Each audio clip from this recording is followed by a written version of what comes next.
Peter B. Collins. Peter B. Collins, news and comment. Anybody who opted out of watching the Biden-Trump debate on television last night, you've got some good judgment going there. Well, I feel it's my duty to watch this, and I did. And it was awful. You've seen, I'm sure, widespread commentary, whether it's in your social media or in commercial media, that it was, as Trump would say, a disaster. And he was the one who created the mess. Now, first and foremost, I want to say that I was a little surprised in a positive way at how well Joe Biden performed. There were just a couple of points where he was searching for words or fumbling a little bit, but he didn't commit a major gaffe, and he really withstood a withering assault from his opponent that began immediately as the debate was underway, as Trump peppered his opponent with repeated interruptions, trying to throw him off subject, attack him for things that were not related to the question that was under discussion. He engaged in name-calling. And, as usual, he told so many lies, misrepresentations, and hurled insults that a recap is extremely difficult for a guy like me, because the whole thing was just such an ugly exchange. And Biden, I actually watched the Fox post-game show, and the part that was anchored by Brett Baer was, balanced for Fox. And then Sean Hannity came on. And any semblance of balance was thrown right out the window of the 50th floor or wherever they are in that building in Manhattan. But what we saw was Trump interrupting 71 times. And Biden did drop a few insults on Trump. He said, "Hey, man, will you shut up?" He shushed him. He called him a clown, a liar, a racist. And that's what Sean Hannity focused on, flipping the exchange to make it seem like it was Biden who was disrespectful to our president and the one who should have been reined in by moderator Chris Wallace. Just to give you an idea of how the Republicans are trying to reframe the whole event as if we weren't watching and we're not sentient beings, I got one of those unsolicited tweets from Trump this morning, and it shows his picture on the left side of a panel and a witless picture of Joe Biden and a picture of Chris Wallace splitting the right-hand panel. And they just put a VS for versus between Trump and the other two people who were there. And this produced a predictable set of reactions. On Twitter, here's Brandon Straka. "You cleaned his clock, full stop. The American people give a damn about two things right now, leftist violence and the shutdown. Biden denies the violence is happening before all of our eyes and wants to keep America shut down. You called him out." Then here's Glenn Sterrick. "I'm 65 years old. This was the worst," he said, "debate I've ever watched. I didn't know it was going to be between Trump against the Wallace-Biden team. Just horrible, the bias that Wallace showed." Next, Steffi Gal, "All in for Trump. Wallace was a disgrace, and we all saw it. On your side and eager to vote for you." Then somebody who's not a fan, "The world felt embarrassed and ashamed for you, Trump, and I stand with the world." And then J.T. Lewis tweets, "Chris Wallace interrupted Trump 35 times. He didn't interrupt Biden once." Well, that's not true. I saw him cut Biden off several times, presumably when timing was an issue, or just, and I don't believe that Biden had finished the points he was making. So the idea that Trump is once again a victim, he's a victim of Hillary, the crooked one, he's a victim of the media, and now he's a victim of the Fox News anchor who had the short straw and ended up as the moderator last night. So Speaker Pelosi, who had recommended that Biden skip debates with Trump, talked to MSNBC today. I never thought anybody should reduce themselves to being on the stage with Trump because we know what his behavior is going to be like. I'm just sorry they didn't turn off his microphone when it was Joe Biden's turn to speak and turn it on when it was the president's turn to speak. And that was not in the ground rules for the debate. So Chris Wallace was stuck. And Trump just showed it was his bully tactics. He was extremely aggressive and rude. He bulldozed both Biden and Chris Wallace, and Wallace was left reduced to pleading with him, "Please, Mr. President, please, let me finish my question." Trump's anger, his bombast, his rudeness, and his aggressive interruptions were really the hallmark of his approach to the debate last night. You have repeatedly criticized the vice president for not specifically calling out Antifa and other left-wing extremist groups.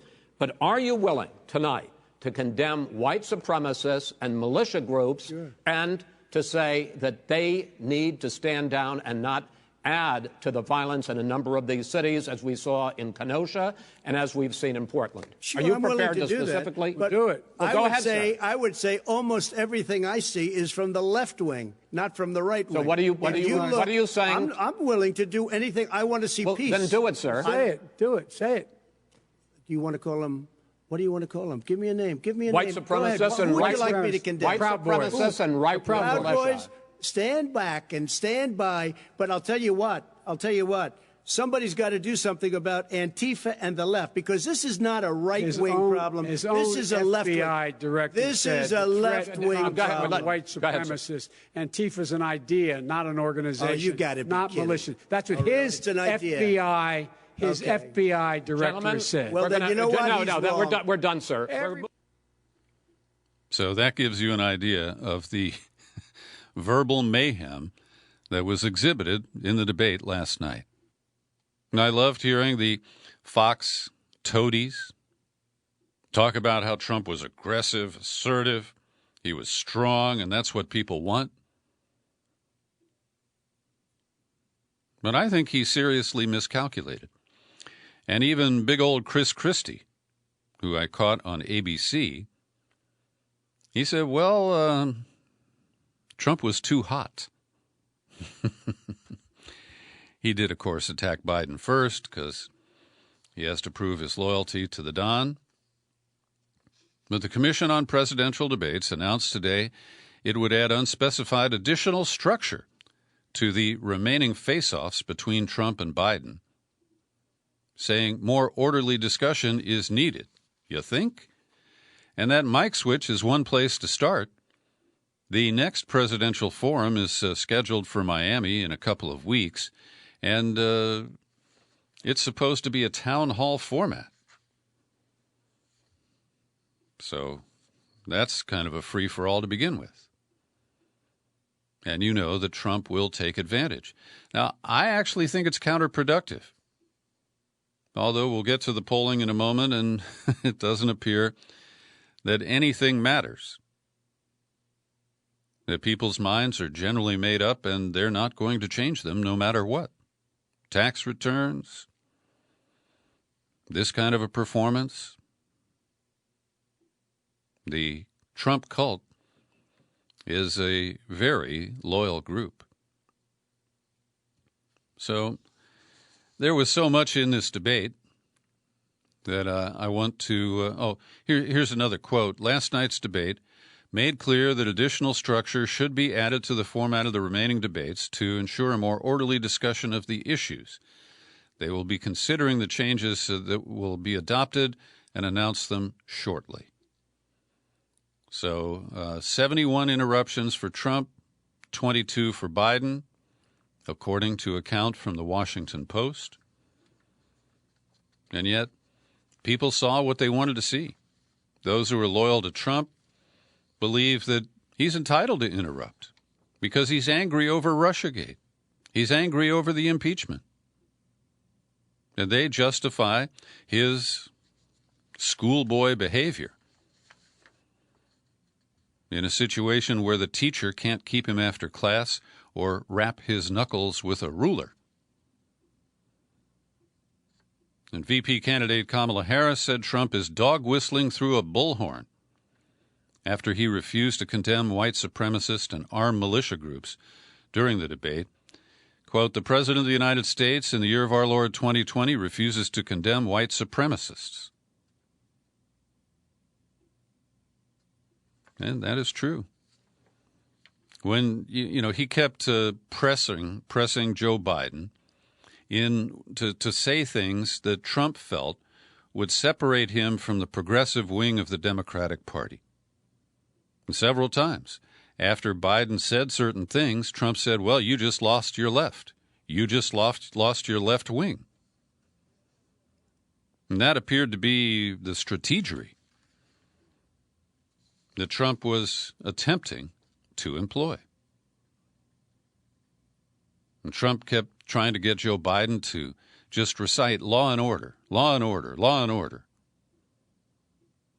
He tried to tag Biden with what he considers to be the socialist communist far left wing of the party, identifying with Bernie Sanders, and in Trump's twisted mind, also identifying with Antifa, anarchy, looting.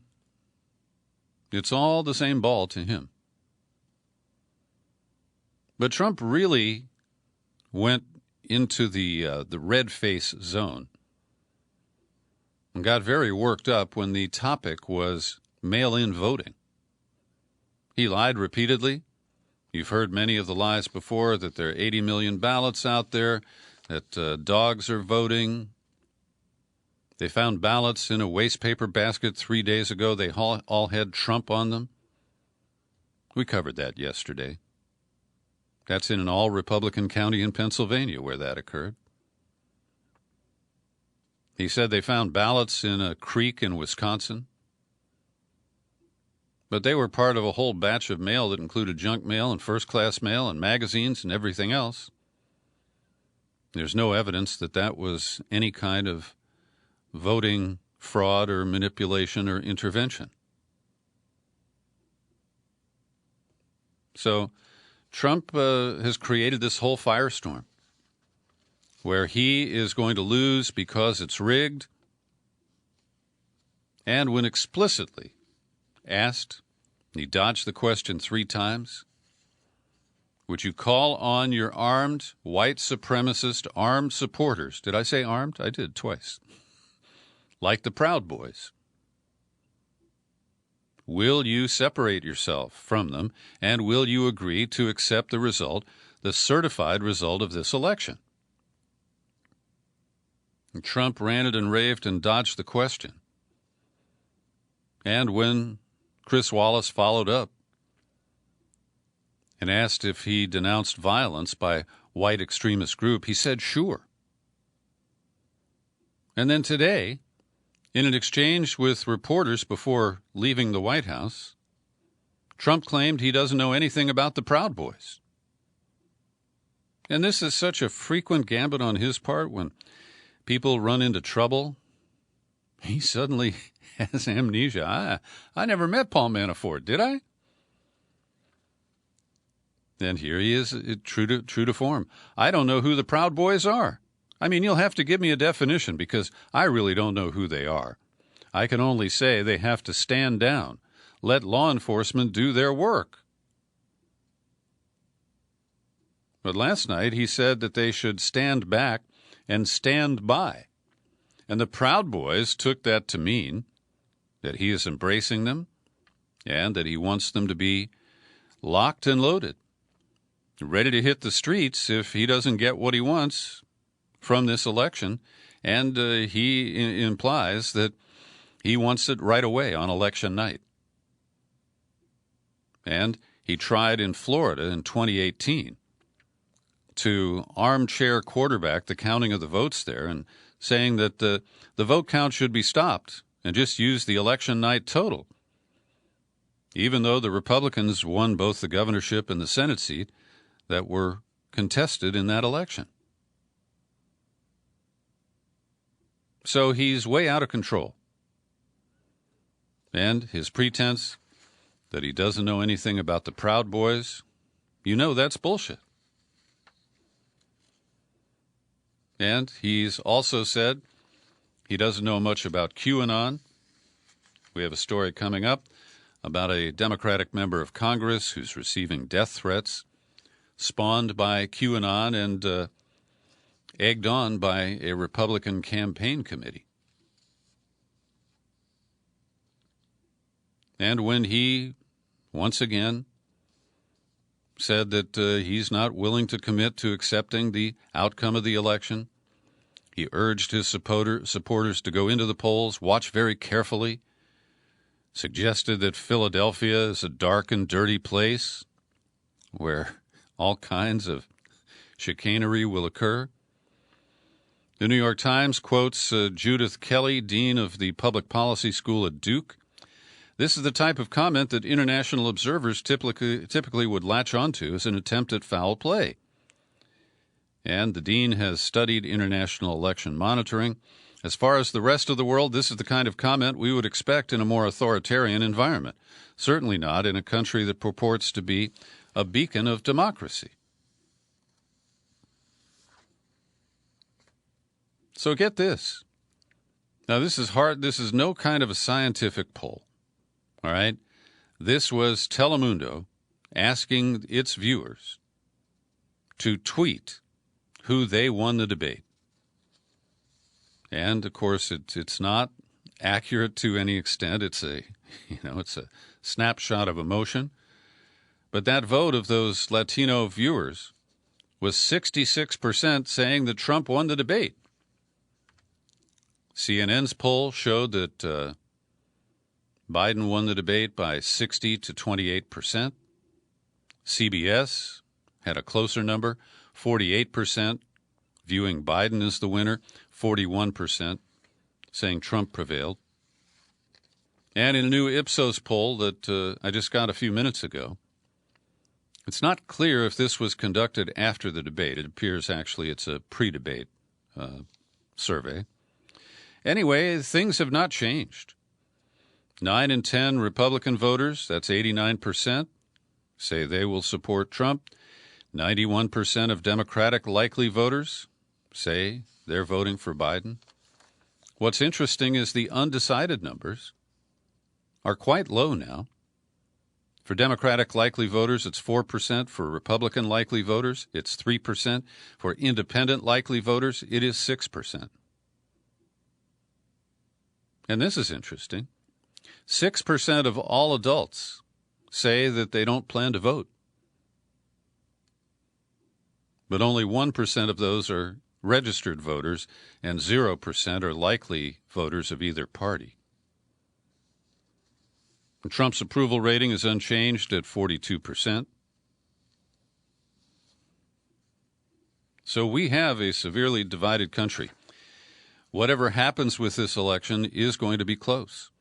The result will not be known on election night. And I have one other clear and direct statement to make. We have not hit bottom. I know you hope. I mean, it was so cringe-inducing to watch this last night. And I kept thinking, it can't get any worse, can it? Brace yourselves. In the hour after the debate ended, Joe Biden set a fundraising record over at Act Blue, raking in $3.8 million in 1 hour. And during the debate last night, thousands and maybe even millions of Americans were watching the TV and asking their computer to Google how to apply for Canadian citizenship. Searches peaked about an hour into the debate, and the search was most popular in Massachusetts, Washington State, and Michigan. I'll just allow, as I've already searched for that. And it is a possibility after my retirement, after the election is settled. I mentioned that Member of Congress, Democrat Tom Malinowski of New Jersey. I've interviewed Tom when he was the head of Human Rights Watch. Because of his association with that group, which is far from perfect, he co-authored a bipartisan resolution last month that would have the House formally condemn QAnon, and they are accusing him of lobbying to protect sexual predators. And this is an artful and biased interpretation of a position of Human Rights Watch years ago, where they opposed a bill that would have tightened requirements for certain sex offenders. But Malinowski was the subject of a Q drop. Oh, there's a lot of new nomenclature over there in the Q zone. Conspiracy-filled false messages posted to boards from the self-proclaimed U.S. government insider to the followers. The post included a screenshot of Malinowski's resolution, and it capitalized on a press release from the National Republican Campaign Committee that falsely alleged that Malinowski lobbied to protect sexual predators. So we are seeing the National Republican Campaign Committee, the NRCC, align itself with QAnon. And we have to assume that it's not accidental. And Malinowski has had words with the Republican congressman who runs the NRCC. And I'm searching in this document here for his name. Anyway, Malinowski says that the guy, it's Tom Emmer, is the Republican who chairs the NRCC. And he's basically saying, just like Trump doesn't know the Proud Boys, he doesn't know anything about QAnon, doesn't know how that happened, can't figure it out. Meanwhile, on Capitol Hill today, James Comey, the former too-tall director of the FBI, was zooming in to a hearing of the Judiciary Committee, chaired by Lindsey Graham. And he testified that Trump is not a victim of a politically motivated smear by the FBI. And I have to note that this article from the New York Times is quite biased because the Times is still protecting its investment in the Russiagate narrative. And so Comey told some truthy statements and some that appear to be false to me. And Trump did bring up Biden's apparent role or alleged role in the January 5th meeting at the White House. It was led by Obama, and it included Comey, people from the Justice Department, and they were talking about what to do with Mike Flynn because they had learned from wiretaps that he had, in fact, talked to the Russian ambassador, Kislyak. Well, what we see is just partisan exchanges. Feinstein of California says that the Steele dossier played no part in the broader Russia investigation. I still don't know that to be a fact. And Comey said that the investigation was done by the book. It was appropriate. It was essential. Overall, I'm proud of the work, but there are parts of it we will talk about that are concerning. And that mostly relates to the FISA warrant applications that Comey has addressed before. So it's challenging for me because, as you know, I'm a skeptic of the whole Russia meddled in the election narrative. I do believe that it was created or extended in order to try to undermine him as he became president. And yet Trump stoked it all with his own efforts to cover things up and obstruct justice and to fire Mueller, those sorts of things. So perhaps someday we'll know the truth about the whole Russiagate saga. But at this point, it remains a political football. And we know that Trump's intention through the Durham investigation, underwritten by Bill Barr, is to pop something really big about Russiagate between now and the election. So the latest author of an insider book is Andrew Weissmann, who served as one of the top attorneys on the Mueller investigation. I've seen him on Rachel Maddow, seen him on the PBS NewsHour. His book is called Where Law Ends. And he's formerly a federal prosecutor who now teaches law at New York University. And Weissmann has told his interviewers that he does have criticism that Mueller refused to demand that Trump testify before his investigation, and that Mueller was not willing to indict Trump for the obstruction of justice charges. And St. Bob has broken his silence. It is not surprising that members of the special counsel's office did not always agree, but it is disappointing to hear criticism of our team based on incomplete information. Well, I don't know what would be incomplete about Andrew Weissmann's knowledge, because it appeared he was one of the top 3 people on the Mueller team. And he said, Mueller and his team knew that our work would be scrutinized from all sides, but that one of the people criticized, Aaron Zebley, who supported Mueller's decision not to go after Trump financial records and not to pursue other threads. Mueller said that it was Zebley who was privy to the full scope of the investigation and all that was at issue. And when important decisions had to be made, Mueller said, I made them. I did so, as I have always done, without any interest in currying favor or fear of the consequences. I stand by those decisions and the conclusions of our investigation. Well, I'm going to see if I can get an interview with Weissmann, because, as you know, I believe that the Mueller investigation was a limited hangout effort, that they intentionally avoided going deeper. And I'd love to put that to Mr. Weissmann and see what he has to say.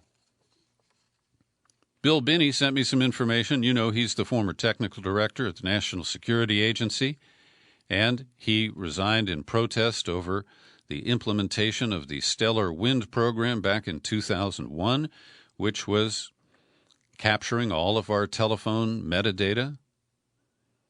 And I believe he had a role in triggering a letter that was written by Pramila Jayapal, Congresswoman, Democrat from Seattle, and signed by a dozen others, members of both parties, asking if, with the expiration of Section 215, that it sunsetted earlier this year when Congress failed to extend the USA Freedom Act, is what it's called.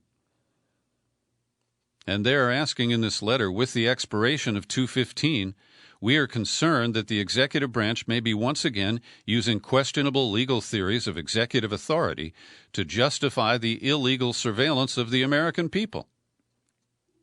Under 215, the intelligence community has repeatedly violated limits on collection, retention, and sharing of American citizens' personal information, including their credit card information, location data, and call detail records.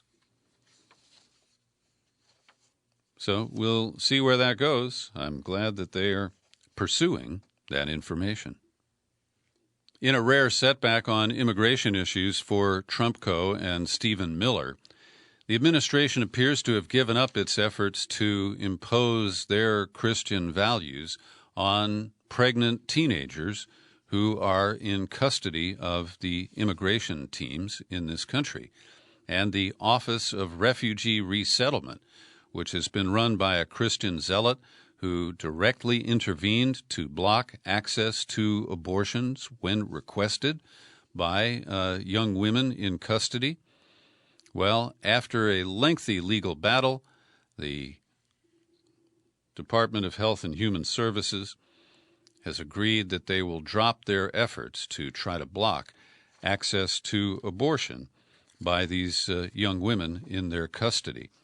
And another setback on immigration, a federal judge has blocked the implementation of new immigration rules which jack up the cost of both legal immigration filings and asylum.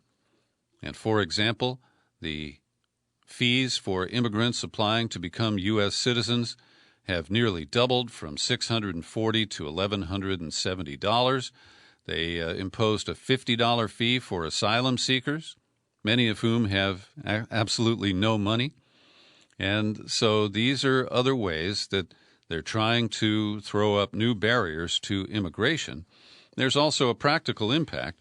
They are trying to fund the agency that processes all these documents because due to the cutoff of immigrants this year, mostly, and falsely blamed on COVID, that agency ran out of money in August and was just barely able to keep it together here to the final day of the federal fiscal year on September 30th. Now to our daily coverage of the extradition hearing for Julian Assange, the WikiLeaks founder, from London to face trial here in the United States. And it's interesting because today, The Guardian broke its silence and decided to cover the extradition hearings. And also, The Intercept, which has had occasional coverage of this very crucial trial to press freedoms, broke its silence today. We'll get to that in a moment. But first up, the excellent coverage of Kevin Gosztola at Shadowproof, and in a surprise development, the biased judge Vanessa Baratzer has permitted the written testimony of individuals who worked for UC Global, the Spanish security company, which had the contract to secure the embassy in London from the government of Ecuador, and then double-dipped by getting a separate contract through the auspices of Sheldon Adelson and his Sands casino operation in Las Vegas, and the testimony which is coming from witnesses whose identity is obscure. They're just Witness 1 and Witness 2. I think is really significant. And one of the things that it shows is that the incredible reporting of Max Blumenthal and his team at the Gray Zone Project, which connected Adelson, the top funder of Trump's campaign in 2016, a huge supporter of Israel, that he essentially became a CIA asset. And by hiring this UC Global Spanish security firm, they added microphones to the surveillance of the couple of rooms where Assange was holed up. They monitored his meetings with lawyers, which, of course, is a violation of U.S. law, and it negates the utility of any information that was derived in that manner. So it is fascinating that this testimony has been permitted on the record. And I think it will show the political nature of the efforts to extradite Assange, which is a direct violation of the U.S.-UK extradition treaty. That's why this is so important. Now, in addition, as Consortium News reports from today's trial, there was discussion of either poisoning Julian Assange or allowing a kidnap to happen by leaving the front door of the embassy open and unlocked. Now, those measures were not implemented, But these witnesses who worked for David Morales, the Spanish citizen, the founder of UC Global, the guy who got the contract with the Sands Casino Company, well, he returned to Spain and bragged to his staff that he had basically landed a big contract. He said he'd gone to the dark side. He's playing in the big leagues. He's working with American friends who will get us contracts all over the world. And all of this testimony matches up perfectly with the coverage that Max Blumenthal has delivered at the Gray Zone Project. And it makes me feel good because I've always had confidence in Blumenthal's work. But also, these witnesses provide the direct testimony that supports the reporting of Blumenthal that has shown that the CIA even was able to get instructions forwarded through the Sands to the IT team at UC Global so that they could live stream from the cameras that they had installed to monitor Assange. And one of the witnesses here said he was ordered to put in these new cameras and not to tell anybody that it could record audio. And when he got the instructions to launch the streaming, the witness said, I was alarmed. I told him it wasn't possible to do. Then these English language instructions come over from the Sands security team. And the witness said he still refused because it was manifestly illegal.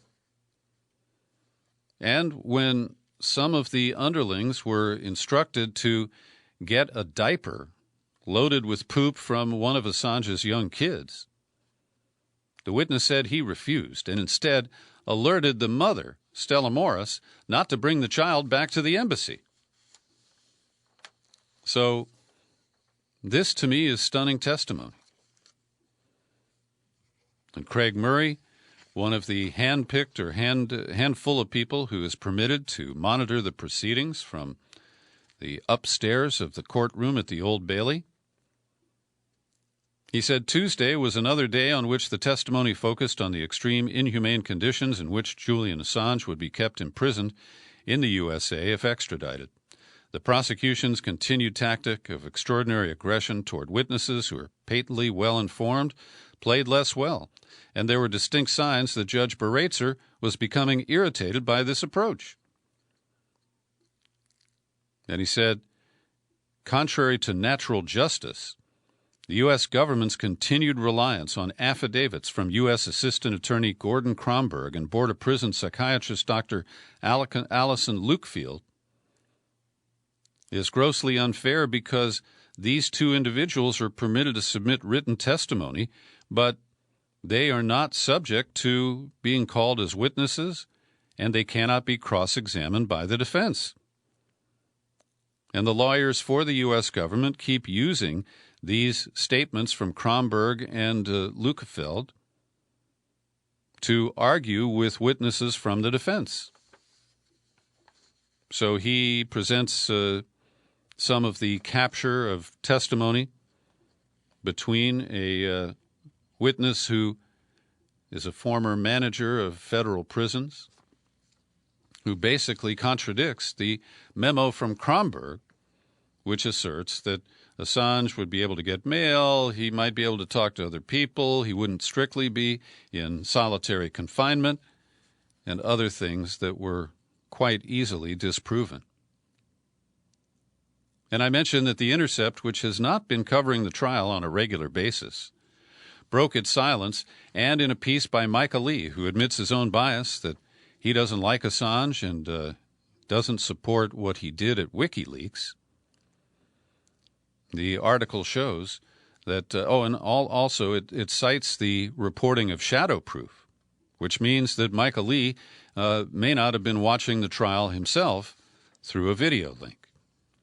At any rate, Lee's article makes the case, based on Kevin Gostolo's reporting, that the original charge, the single charge that was used to justify the arrest of Julian Assange in Britain and yank him out of the Embassy of Ecuador, was about assisting Chelsea Manning in an attempted hack. And the Intercept article flatly states, and correctly, that number one, Assange didn't crack that password. Number two, that he didn't have enough information to do so. And number three, that at the time, it was not technically possible. So welcome to the fight over press freedom, Intercept. And Michael Lee does properly note that the debate did touch a little bit on the revelations of the New York Times based on their access to Donald Trump's tax returns. And that is essentially the same function that WikiLeaks has performed. They got access to information that was being held privately. It wasn't subject to secrecy standards like secret or top secret, but the WikiLeaks revelations never rose to top secret. And that's why the trial under the draconian Espionage Act of a non-American who didn't commit any alleged crimes in the United States is a real strange bird. I'm pleased to report that Aaron Mate, the reporter who now is at the Gray Zone, he's been the steadiest and most credible critic of the Russiagate narrative. He and Blumenthal and Ben Norton have also teamed up on great exposés of the United Nations group, the OPCW. That's the Chemical Weapons Watchdog Group. And the Gray Zone has been front and center in challenging the narratives that in 2018 in Duma, that a chemical weapons attack was unleashed by the Syrian government. And in his testimony, he said the OPCW has compromised itself to justify the military strikes that followed these false claims. There are indications that the OPCW has retaliated against two veteran officials who were part of the Duma investigation and challenged the censorship of the evidence. And their fact-finding mission, which was led by two of their veteran investigators, one who's willing to be named, Ian Henderson, showed that it was a staged event. And that the OPCW, there it is, chemical weapons, really prostituted itself. And in his close, Mate said this: the use of the OPCW to justify warfare on Syria, whether in the form of military strikes in 2018 or economic strangulation under sanctions today, is additionally tragic in light of the agency's own history. It was just 7 years ago that the OPCW was awarded the Nobel Peace Prize for its work eliminating chemical weapons, including in Syria. How unfortunate, then, to see the world's top chemical weapons watchdog now potentially being compromised to lodge unproven allegations against Syria and justify warfare against it. Nice going, Aaron. Also, the New York Times, as we reported yesterday, has been accused of promoting the claims of a hoaxer, a Canadian man who portrayed himself as a member of ISIS. He told the podcast called Caliphate, which is moderated by a Times reporter, Rukmini Callimachi, that he had beheaded people. And he talked in grisly detail about what it felt like. Well, he's now been indicted in Canada under terrorism hoax laws, and his real name is Shehroz Chowdhury. And the Times is a little less defensive and a little more humbled today. They have said it's opened a fresh examination of how its popular podcast portrayed a Canadian man who's been charged with lying about being an Islamic State executioner. And I'd like to see the New York Times reinvestigate the Duma case, the Russiagate scenario, and many other stories where I believe it has unfortunately fit the president's epithet of fake news. In Los Angeles, they have arrested a man and charged him with the attempted murder of 2 county sheriff's deputies earlier this month as they were sitting in a squad car. 36-year-old Deontay Lee Murray, who was arrested in connection with a separate carjacking 2 weeks ago, has been charged in the case. Both deputies are reported to be recovering. But the Los Angeles Police Department uses the Palantir security products. And Palantir, by the way, is this Silicon Valley firm that has government contracts, and they do surveillance and data mining. And they went public today so that people can profit on the violation of the privacy of average Americans. So there are 2 products. One is called Gotham, and officers in the LAPD's intelligence unit have attended 2 advanced training courses related to using it. So the data being collected by the LAPD consists of the names of people arrested for, convicted of, or even suspected of committing crimes. Palantir ingests the bycatch of daily law enforcement activity. Maybe a police officer was told a person knew a suspected gang member. Maybe an officer spoke to a person who lived near a crime hotspot. Maybe a police officer simply had a hunch. The context is immaterial. Once the name is added to Palantir's database, that person becomes a data point in a massive police surveillance system. And it's important to note that a number of L.A. Police Department officers have been accused of falsifying records of gang members. And they would do that in the Palantir software programs. Palantir has helped the LAPD construct a vast database that indiscriminately lists the names, addresses, phone numbers, license plates, friendships, romances, and jobs of Angelenos. The guilty, the innocent, and those in between. Yes, Big Brother is watching, and he is wearing a police uniform and badge. And Portland police trainers, this is similar to what's been going on in L.A. They were called upon to testify to various grand juries, and they vouched for cops accused in fatal shootings without being briefed on the details of the case. And this would suggest, at minimum, a kind of back-scratching that skirts the law,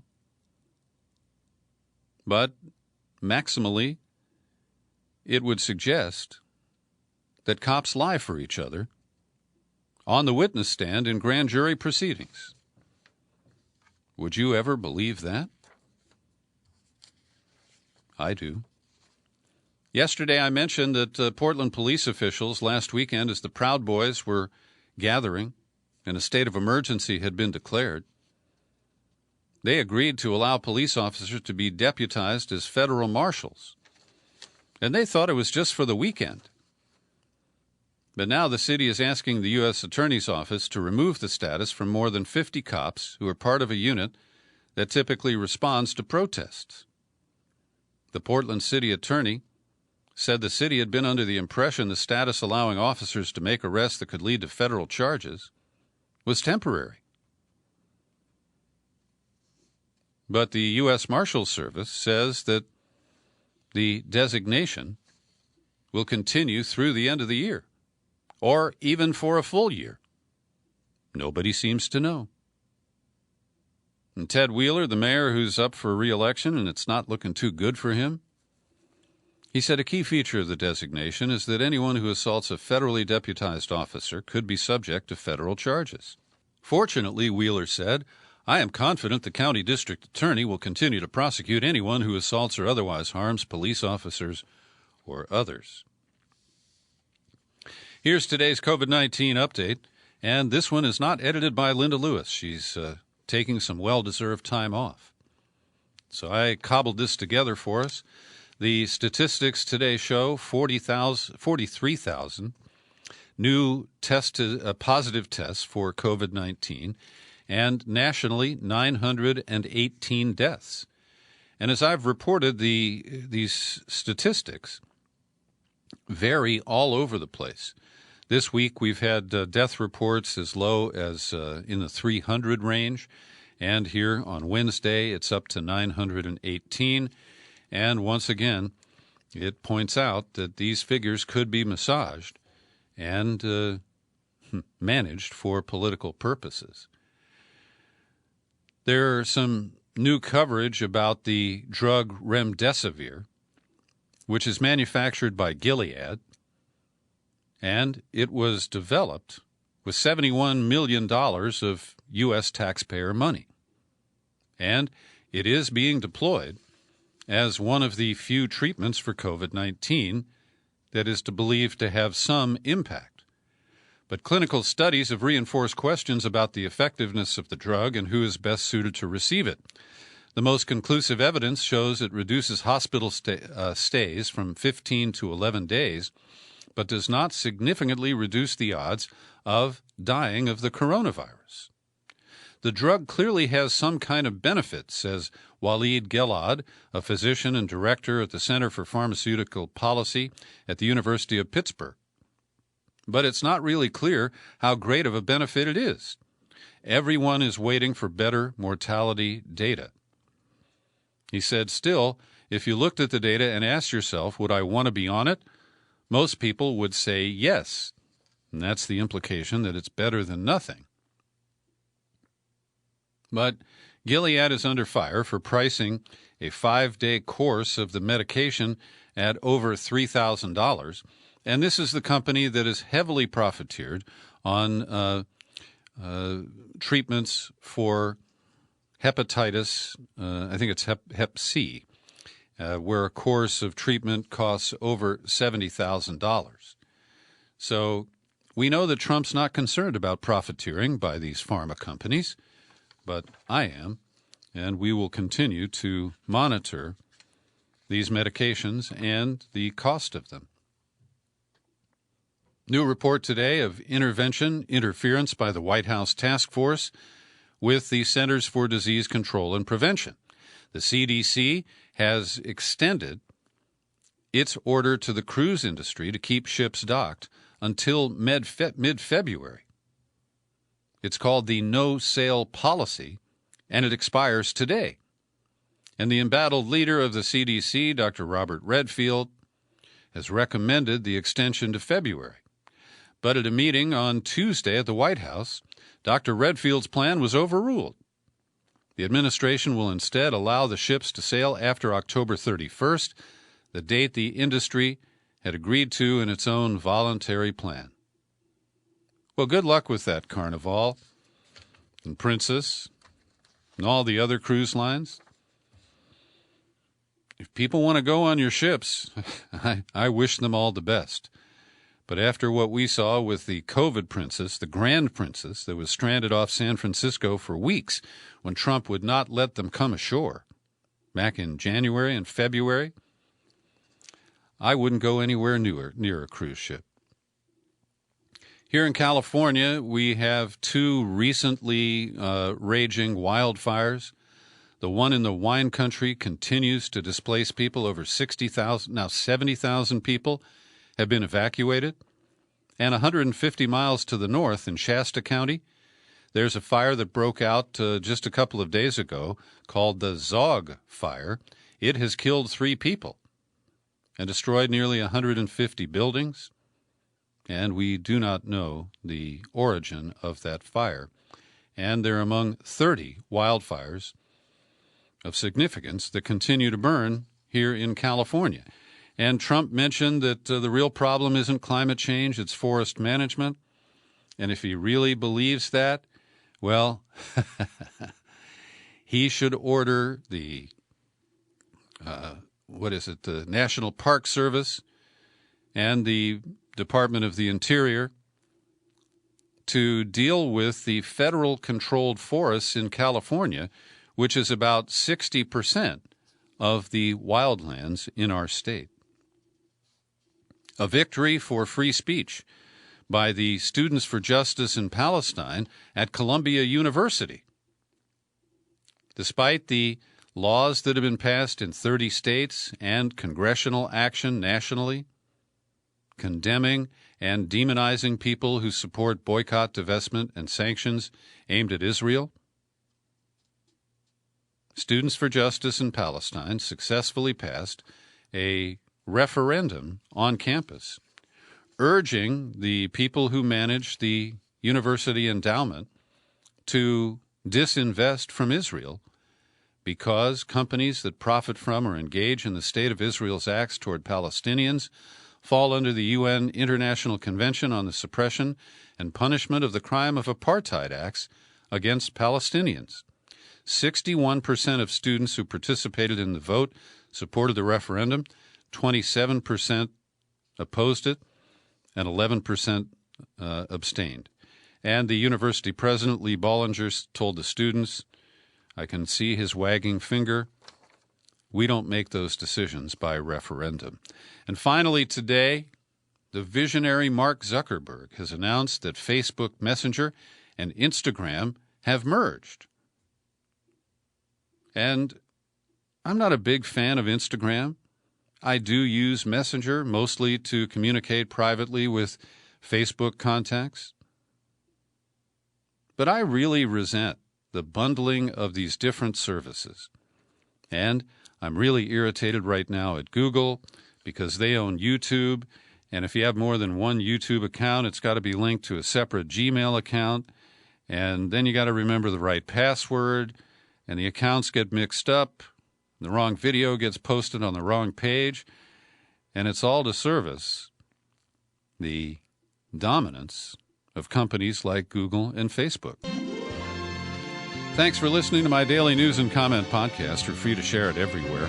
You'll find it on YouTube. And I'm Peter B. Collins. Happy trails